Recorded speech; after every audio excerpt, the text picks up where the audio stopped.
চট্টগ্রামের বাকলিয়ার চেয়ারম্যান ঘাটা এলাকায় ৩.৫ বছরের শিশুকে ধর্ষণ মামলায় রায় ঘোষণা হবে আজ।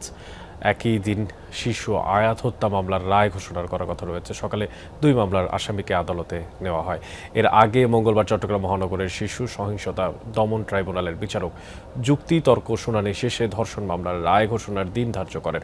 মোট ৫ কার্যদিবসে এই মামলার সাক্ষ্য গ্রহণ, আসামির আত্মপক্ষ সমর্পণ ও যুক্তিতর্ক উপস্থাপন শেষ হলো। ঘটনার ২৫ দিনের মধ্যে এই মামলার রায় ঘোষণা হতে চলেছে। আর এই মামলায় গত ১০ জুন সাক্ষ্য গ্রহণ শুরু হয়ে ৩ কার্যদিবসে ১৮ জন সাক্ষীর সাক্ষ্য নিয়ে রোববার সাক্ষ্য গ্রহণ শুরু হয়। সোমবার আত্মপক্ষ সমর্থন শুনানিতে আসামি মনির হোসেন নিজেকে নির্দোষ বলে দাবি করেন, তবে তার পক্ষে কোনো সাফাই সাক্ষী উপস্থাপন করা হয়নি। মামলার একমাত্র আসামি ৩২ বছর বয়সী মনির চেয়ারম্যান ঘাটা এলাকায় একটি ডেকোরেটর কোম্পানি দোকানে চাকরি করতেন। আর ২১ মে বিকেলে ৩:৩০টায় প্রায় ৩.৫ বছর বয়সী এক শিশুকে ধর্ষণের অভিযোগ ওঠে তার বিরুদ্ধে।